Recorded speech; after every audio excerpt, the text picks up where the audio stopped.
네, 반갑습니다. 최인혁입니다. 자, 오늘은 그 정서 관련 시리즈 네 번째 시간인 것 같은데요. 오늘의 주제는 뭐냐면요. 딱 보니까, 대화예요, 대화.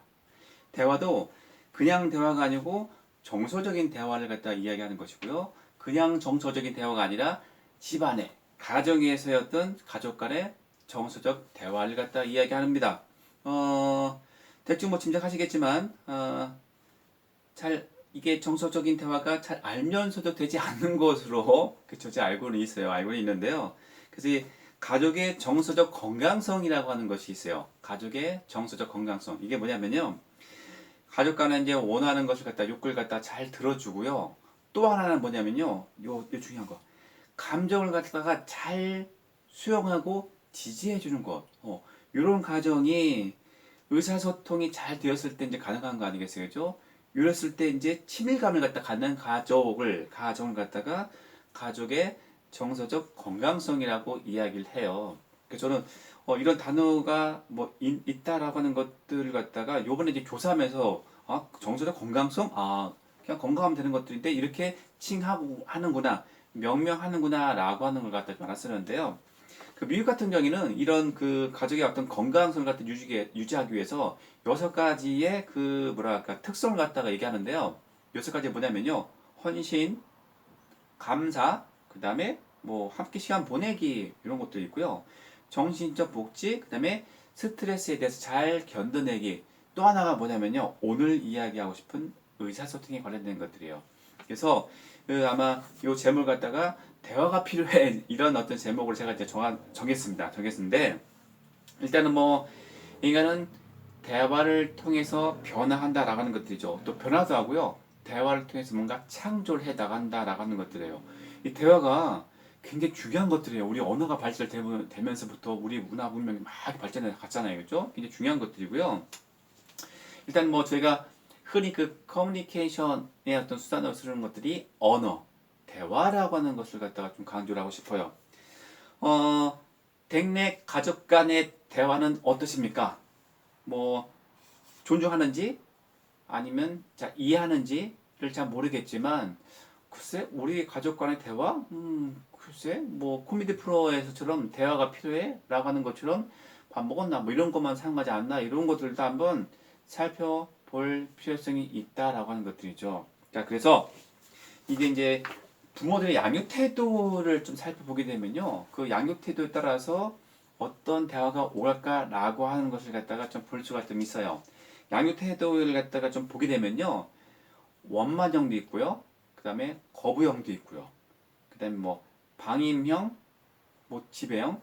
방임형 같은 경우에는 좀 착각할 수 있는 게 뭐냐면요. 나는 아이들한테 자유를 줘요. 근데 옆에서 보니까 아니야. 너무 신경 안 쓰는 거야. 이건 자유가 아니에요. 방종이에요, 방종. 그래서 방임형 이런 것들이 있고요. 그 다음에 간섭형 이런 것들도 있고요. 보호형 이런 어떤 내용들도 있어요. 여기에 따라서 그 가족 간의 이야기하는 스타일이 보이긴 해요. 보이긴 하는데 그래서 오늘은 그 정서적인 대화에 대한 이야기입니다. 그 유대인의 가정교육에 대한 이야기 많이 들어보셨을 것 같아요. 무슨 얘기 하려고 하는지 그 진대 가시죠, 그죠? 그래서 유대인의 최우선의 교육 장소를 갖다가 가정이라고 봤다라고 하는 것들이에요. 근데 유대인 같은 경우에는 전 세계를 갖다 이렇게 방랑하면서도 본인들의 어떤 종교에 대한 문제 그다음에 세대 간의 문제 이런 것들 갖다가 뭘 해결했는지 아세요? 가족에서 특히 식탁에서 뭐 식탁 교육 하잖아요. 식탁에서의 정서적인 대화로 이 문제를 갖다가 해결해 갔다라고 하는 것들 다 알고 계시겠지만요. 자, 그래서 멋진 이야기들이 있어요. 대화가 얼마나 중요한지를 갖다가 제가 한번 설명을 해보겠습니다. 저 멋진 이야기로. 자, 하나. 각자의 다름을 바탕으로 시작된 아이디어를 갖다가 변환시키는 과정을 대화로 보고요. 또 하나. 지금 얘기했던 것처럼 대화가 같을 수는 없잖아요. 같을 수는 없지만 다르다고 하는 것은 새로움에 대한 출발이다. 특히 언어에 대해서, 대화에 대해서 이렇게 얘기하고 또 하나. 대화를 통해서 유지되는 다름은 새로움을 창조하기 위한 과정이다. 이렇게 멋진 이야기를 하고 있습니다. 자, 이쯤에서 보게 되면요, 그 대화가 얼마나 중요한지를 갖다가 아실 수가 있을 것 같아요. 자, 결론적으로 얘기를 한다라고 하게 되면요, 가족 간의 대화, 특히 정서적인 대화가 없다라고 할 때는 서로가 다름을 좀 인정해야 되는데, 내 말이 맞아 해가지고 그걸 따라가기는 밖에 뭐 강요하는 경우가 굉장히 많이 있잖아요, 그죠? 이렇게 하지 말라라고 하는 것들이죠. 이렇게 되면은 이렇게 다름을 갖다 인정하지 않는다라고 하는 것은 변화의 가능성을 갖다가 제한하는 것들이고요. 또 뭐라고 했었지? 독단주의라고까지 얘기하나요? 결국은요, 독단주의도 빠져들어가지고 대화는 실패하게 된다라고 좀 이야기하고 있어요. 자, 대화가 실패한다라고 하는 것들은요, 결국은 앞에서 얘기했던 것처럼 결국은 뭐예요? 뭐 창의적인 어떤 내용들, 그다음에 어떤 발전 이런 것들이 안 될 수도 있다라고 하는 것을 갖다 얘기하는 것들이에요. 자, 그래서 제가요, 이런 실패로 빠진 대화의 예를 갖다가 두 가지 분리해 왔어요. 하나는 부모의 예, 하나는 아동의 예인데요. 자, 부모. 야, 투다지 말고 시키는 대로 해. 이런 것도 있고요. 말대꾸하지 말고 이런 것도 있고요. 너 좋은 말 할 때 엄마 말 들어. 이런 거 있잖아요. 그건 네 생각이고 그러면 다른 사람들은 어떡하라고. 이런 것도 있고요. 또 두 번 다시 말하기 싫어. 들어가. 방문 잡고 꽝 들어가는 거죠. 조금 센 거. 간단하면서 센 거. 집에 가서 보자. 뭐 이런 것들. 자, 이런 내용들이 있는데 이게 제가 이제 세 번째 유튜브 내용으로 화에 관련된 어떤 내용이었었는데 그거 참고하시면 될 것 같고요. 하여튼 이런 내용들이 어떤 대응하는 것들이 좀 있고요. 아동애도 있어요. 왜 나를 무시하냐고. 부모는 이제 무시하는 것이 아니라 본인이 경험해가지고 옳다라고 판단되는 것들인데 무시한다라고 이제 느끼는 경우가 좀 있어요. 이것도 잘 관계를 갖다 잘 살펴보시고요. 또 하나, 엄마는 내가 얘기를 해도 들어주지 않잖아. 물어보지 말던가. 얘기하면 들어줄 것으로 알았었는데 안 들어주는 거야. 아이 입장에서는 뭐 배신 배반 느끼는 것들이죠. 근데 저희 이제 상담실에 오는 경우에 보게 되면 이런 부정이라든지 대화가 좀 맞지가 않아서 엄마 아빠였던 문제 때문에 생기는 것 때문에 또 부적응 이렇게 와서 대화가 안 통하는 경우가 굉장히 많이 있는데요. 대화하면서도 다 들리잖아요. 옆에 얘기하니까 저 보세요 선생님 제가 저딴 줄 얘기해요. 이렇게 얘기를 해요. 불만 가득한 거잖아요, 그죠? 그 처리를 갖다 못했던 것 같아요. 부모님들은 꼭. 자, 그럴 때 저는 모르는 사람인데 얼마나 좀 무시당한다라고 하는 느낌이 들겠어요. 자, 그래가지고 이런 모든 것들이고요. 이런 모든 것들이 서로가 이해를 하는 정서적인 대화가 안 돼서 그렇다라고 하는 어떤 문제점이에요. 자, 그래서 저는 이제 미술 치료를 좀 하고 있기 때문에 또 미술 치료도 하고 또 미술 치료 강의도 하고 있잖아요, 그죠? 그래서 그 대화적인 어떤 이런 관계를 갖다가 그림 관련해서 뭔가 좀 이야기하고 싶어요. 자, 유아동 같은 경우에는요, 이 그림을 통해서 대화를 해요. 그림책을 통해서. 그러면서 그 안에서 어떤 관계를 갖다 형성하고 내가 친구하고 어떤 대화를 하는지 또 내가 또 교사하고는 어떤 대화를 하는지 라고 하는 어떤 틀을 갖다 만들 수가 있어요. 그림 안에서 그림책을 통해서. 이게 굉장히 중요한 것들이에요. 그래서 이 그림을 통해서 뭔가 대화할 수 있는 방법을 또 하나 또 시키려고 해요. 소개를 해드리려고 해요. 그래서 그 앞에서 그 대화가 굉장히 중요하다라고 이렇게 말씀을 드렸었는데요. 그쵸? 또 이제 대화가 중요하다라고 하는 것들은 다른 어떤 내용들 자료 보게 되면 굉장히 많이 있을 것 같아요. 많이 있을 것 같은데 뭐 그래서 이 영상은 뭐 유아등 포함해가지고 또 청소년도 포함을 될 수 있겠지만요. 자, 정리하자면 첫 번째 이거예요. 뭐냐면 첫째, 대화에 있어서 정서적으로 대응하는 그 예를 갖다 보여드릴 거예요. 그 못한 예도 한번 보여드리고 또 하나는 뭐냐면 그 유아동들이 그림책을 통해서 대화를 갖다 형성한다라고 했잖아요, 그죠? 그래서 저는 물론 청소년도 포함되겠지만 미술치에서 활용되는 어떤 기법인데요. 계란화라고 해가지고 계란 그림을 이용해가지고 대화를 할 수 있는 하나의 방법을 갖다가 소개하려고 합니다. 왜 그러냐면 앞에서 가족의 그 정서적 건강성이라고 얘기했잖아요, 그죠? 이 정서적 건강성이라고 얘기했는데 요거는 가족이 자녀가 원하는 것을 갖다 들어주고 또 하나 뭐였어요? 별표해놔야 돼. 감정을 갖다가 수용해주고 지지해준다라고 했잖아요, 그죠? 그래서 얘가 무엇을 갖다 원하는지 그 욕구를 갖다가 알 수 있는 하나의 그림의 어떤 방법이에요. 투자 기법 방법. 자, 그래서 그런 내용을 갖다가 소개를 하려고 합니다. 자, 그래서 이제 화면이 넘어가면서 설명을 드리도록 하겠습니다.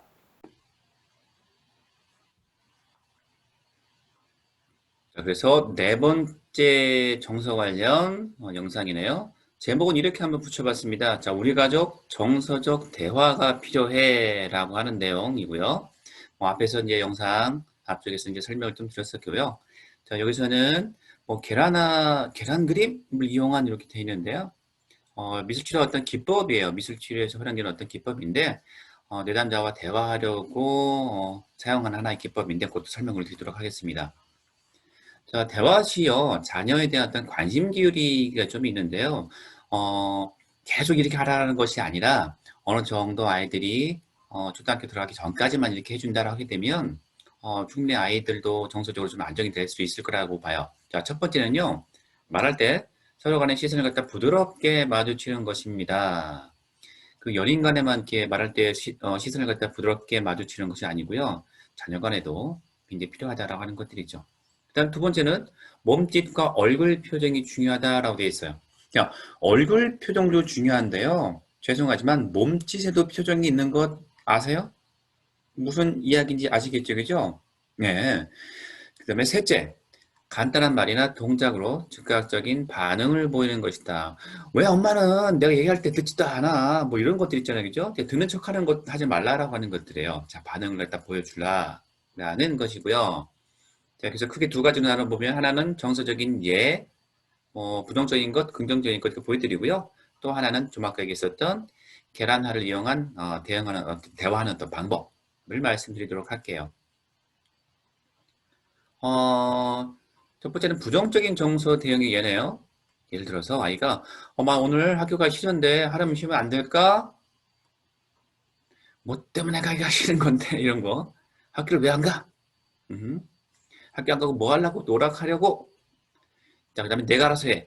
여기서 내가 알아서 해라고 하는 것들은 진짜 네가 알아서 해 이게 아니라 신경 안 쓰는 뭐 이런 어떤 내용이 네가 알아서 해라고 하는 것들인데요. 자, 예를 들면 자, 이것이 정답이다라고 하는 건 아니겠지만 학교 가기 싫다라고 해서 하루 쉬면 안 될까라고 했을 때 왜 하루 쉬어야 할까라고 하는 것들 학교가 가기 싫은 이유에 대해서 조금 물어볼 필요성이 있을 것 같아요. 뭔가 학교에 대한 어떤 부정적인 내용이 포함되어 있을 수도 있는 거 아니겠어요, 그죠? 그럴 때는 누구누구야 뭐 때문에 그러는데 고민거리가 있어? 엄마랑 얘기 좀 할까? 아니면 또 무엇 때문에 쉬려가는지 엄마에게 얘기 좀 해주래? 아니면 학교 가기 싫은 이유를 엄마한테 좀 얘기 좀 해줄래? 따지듯이 하지 말고 진짜 대화하는 채로 좀 해보시는 것이 어떨까 싶어요. 또 하나 볼까요? 아이가 이제 아무것도 하기 싫어라고 하는 것을 갖다가 이야기하고 있어요. 아마 우울한 어떤 내용에 왜 아무것도 하기 싫어! 화나는 게 아니라 우울한 어떤 모드에 있어서의 아무것도 하기 싫어를 이야기하는 거예요. 그럴 때 이제 밥은 먹어야 될 거 아니야. 아무것도 하기 싫다니까 밥은 먹어야 되지 않겠냐 이렇게 하는 거예요. 아니면 또 그럼 학원 안 간다는 거야? 뭐 이런 것도 있잖아요, 그죠? 아니면 또 네가 알아서 해. 네가 알아서 해는 자주 등장하는 어떤 내용인 것 같아요. 이런 것들 좀 부정적이다라고 볼 수가 있는 거잖아요, 그죠? 일단 핵심적인 것들은요, 좀 정서를 좀 읽어줬으면 좋겠다라고 하는 것들이에요. 자, 아무것도 하기 싫어라고 했을 때 누구누구가 우리 아들이 아니 우리 애가 우울한 거 보네. 뭐 때문에 그런지 엄마에게 얘기 좀 해줄래? 이렇게 대화하는 것들. 자, 그래서요, 이렇게 어떤 아무것도 하기 싫다, 의욕이 없고, 우울한 친구들 같은 경우에는요, 일단은 그 우울한 감정을 갖다가 이제 좀 뭔가 털어놓게 하는 것들, 이렇게 해가지고요, 본인 스스로 왜 우울한지에 대한 내용을 갖다가 알도록 좀 이렇게 이끌어가는 것들이 좋을 것 같고요. 또 아니면 이제 우울과 관련된 어떤 사건들이 분명히 있을 거예요. 그걸 갖다가 엄마나 또 부모 입장에서 그 원인에 대한 것을 갖다 조금 살펴보면서 이야기 나누는 것들, 이런 것도 하나의 방법이잖아요. 그죠? 또 아니면은 본인한테 중요한 인물들, 본인한테 중요한 인물들은 뭐 형제 자매가 될 수 있을 것 같아요. 그래서 그런 어떤 그런 관계에 대해서 얘기도 좀 하고 아니면 뭐 아이가 뭐 억압하고 있는 것들 아니면 어떤 상처가 있는 것들, 슬픔, 때로는 또 분노 이런 것을 갖다가 표현하도록 부모님들께서 좀 이끌어 주세요. 같이 화내고 그렇게 하지 마시고요. 예. 그런 것들이 좀 필요하다라고 생각이 됩니다. 그래서 그 서로 간에 아마 부모 자식 간에도 어떤 경청에 대한 어떤 습관을 갖다가 기른다라고 하는 것들이 좀 필요할 것 같아요. 그래서 이제 이러한 어떤 경청의 습관을 갖다 기르기 위해서 유의할 점이요. 하나는 평가를 하지 말고 들으세요. 네. 듣고 나서 평가를 하세요. 결론 내서 이렇게 듣지 말고요. 두 번째는요. 아이들 말할 때 그 얘기를 갖다 섣불리 짐작하여 듣지 말 것. 그다음 또 하나는 경청하는 채 하지 말고 진지하게 경청을 해달라라고 하는 것들이에요. 그런 척하는 것들은요. 금방 알아요. 예, 금방 알아요. 네 번째가 말의 내용과 함께 감정에 또 좀 관심을 갖다 보여줄 것이라고 하는 것들이에요. 좀 이렇게 사고적으로 좀 대응을 하는 경우가 이제 많이 있는데요. 특히 이제 상담에 있어서 특히 뭐 사고적인 부분을 갖다가 다루는 것들 중요해요. 맞아요. 중요한데요. 그 정서적인 부분을 갖다 다루는 것들은요. 상담에 있어서의 핵심이라고까지 얘기를 해요. 자녀의 정서적인 핵심을 갖다가 좀 읽어주라라고 하는 것들이 좀 포인트가 될 것 같아요. 다음에 그림을 이용한 대화 방법이에요. 제가 계란화라고 하는 것들인데요. 그 앞에 내용 중에서 제가 그 가족의 정서적 건강성이라고 하는 거지 얘기했을 거예요. 자, 그런 얘기하면서 그 자녀들의 어떤 욕구를 갖다가 조금 충족시키면서 감정을 갖다 수용하고 지지해달라라고 했던 이야기 기억나서 얘기죠? 방금 전에 했던 얘기예요. 그래서 자녀들의 욕구를 갖다가 뭔가 좀 알기 위한 하나 방법으로 네가 원하는 건 뭐야? 이렇게 물어보는 거 말고요. 이거요. 자, 계란이 있는데요. 이 계란에 있어서의 그냥 계란이 아니라 이 계란에서는 무엇이든지 태어날 수가 있다. 너희가 원하는 것들이 나올 수가 있다. 자, 그런데 이거예요. 핵심은 이 계란에 무언가가 나와도 상관없으니까 너희들이 원하는 것이야. 그런데 무언가가 나와도 상관없는데 이 계란이 무언가가 나올 수 있을 게 있도록 계란에 금이 가는 걸 좀 도와줄래? 라고 하는 거예요. 하나 매개가 되는 거예요. 이 계란이 매개가 돼서 아이들이 원하는 것을 갖다 한번 얘기를 들어보자라고 하는 것들이죠. 그냥 얼굴 보면서 얘기하는 것들이 어떻게 보면 조금 생뚱맞을 수가 있잖아요. 그죠? 그런데 이런 가족끼리 이런 매개가 돼서 뭔가 그래 괜찮을 것 같은데 라고 하는 그런 방법이거든요. 그래서 금이 뭐 위에서 밑으로 이렇게 쫙 갈 수도 있고요. 아니면 금이 가다가 말 수도 있고요. 또는 옆으로 갈 수도 있고 아니면 이 금이 그 왜 찡개랑 꽝 이렇게 찌는 것처럼 이렇게 감열이라고 하거든요. 이렇게 작살나는 거라고 할까요? 예. 그렇게 금이 가는 것들, 그런 것들도 있는데, 그, 요 기법을 갖다가 만들어 놓은 그 다나카 선생님 같은 경우에는, 이거는 저희 사례는 아니지만, 그, 에너지가 있는 친구들, 일본의 사례인데, 그 에너지가 있는 친구들은 위에서 밑으로 이렇게 쭉 금이 가는 그런 경향이 좀 있고요. 그 다음에 좀 힘이 없고 에너지가 없는 친구들 같은 경우에는 금이 가다 말고, 뭐 이런 것들, 그다음에 또 이제 상상력이 이제 뛰어난 친구들 같은 경우는 실제 금이 가는 거 있잖아요. 그죠? 주라기 공원에서 나오는 것처럼 이렇게 아래 금이 가는 것. 그다음에 또 부적응 하는 친구들은 옆으로 금이 가는 경향이 있다라고 해요. 이건 그냥 참고로만 들었어요. 참고로만. 자, 그래서 이렇게 해가지고 계란에서 무엇이 나왔냐라고 하는 거 가지고 어떻게 관심을 가지면서 이야기만 나누는 것만 해도 굉장히 큰 도움이 돼요. 자, 그래서 짠 이런 식으로 금이 갔네요. 그죠? 이거 하나 예예요. 금이 이렇게 갔고요. 금이 가서 계란에서 나온 게 짠! 와, 굉장히 많이 나왔습니다. 수영장을 낀 저택도 나오고요. 원하는 것도 너무 많네요. 아이스크림에다가 사탕, 일시백천만, 이 얼마야 이게? 금액도 있고요. 젊어지는 샘물도 있고요. 어떤 병이든지 고칠 수 있는 약, 이런 것도 있다라고 하네. 요거는 아마 제가 알기로는 그때 어머님이 지병이 있으셔가지고 어떤 병이든지 고칠 수 있는 약과 엄마가 이렇게 쭈글쭈글했는 그런 얼굴이 좀 젊어졌으면 하는 어떤 바람인 걸로 제가 기억을 하고 있어요. 그래서 이 나온 것을 갖다가 나온 어떤 물건이나 어떤 사물 이런 어떤 내용 이미지 이런 것을 갖다가요 그냥 들어만 주고요 이해해주고 공감해주세요 정서적으로. 아 그렇구나, 이런 걸 원했구나, 엄마가 몰랐네, 근데 이걸 왜 이렇게 원하는 거야? 라고 하는 것만 이야기하더라도요 정서적인 대화가 충분히 될 수가 있다라고 하는 것들이에요. 간편하지만 재미있는 방법 중에 하나예요. 또 보물입니다. 보물. 보통 어른들은 성인들 하게 되면요. 돈, 금은 보화 이런 게 이제 많이 나와요. 왜 이런 것들이 필요한지. 아유, 기껏 나온 게 보물이야. 이렇게 하지 마시고요. 이 안에 들어가 있는 그 어떤 정서적인 내용을 갖다가 접근해가지고 한번 다뤄보라라고 하는 것들이에요. 또, 자, 가정부가 나왔어요. 가정부. 그 엉망이 된 집 청소도 해야 되고 맛있는 어떤 음식도 먹어야 되는 그런 상황 속에서 나타난 게 이 가정부예요. 뭐 성인들이 이건 성인 엄마 이제 부모 중에서 이제 엄마가 그리는 어떤 내용인데요. 미술학교 때 공부하셨던 이런 내용이 나올 때 아이들도 오케이 우리 자녀분들도 엄마가 결국 오라는 게 이거야 이렇게 하지 마시고요. 이런 대화를 통해서 엄마가 지금 힘들어하는 부분이 집안일 하는 것들 반찬하는 것들 이런 부분을 갖다가 엄마가 또 힘들어하는구나라고 하는 걸 다 서로 알고서 공유만 하더라도 그죠? 그것만 해도 어디예요? 그런 어떤 정서적인 대화를 해봅시다라고 하는 취지입니다. 자, 그래서 이제 광고 아닌 광고 하겠습니다. 저희 건진대학원대학교 문화예술치사학과 또 6월 7일부터 25일까지 접수를 또 하고요. 면접 6월 29일 날 화요일에 있습니다. 관심 있으신 분들 와서 좀 홈페이지 검색해 보시면 될 것 같고요. 또 마지막으로 제가 있는 인지상담센터 나다에 대한 광고를 좀 하고 마무리를 하겠습니다. 자, 여러분 경청해 주셔서 감사합니다.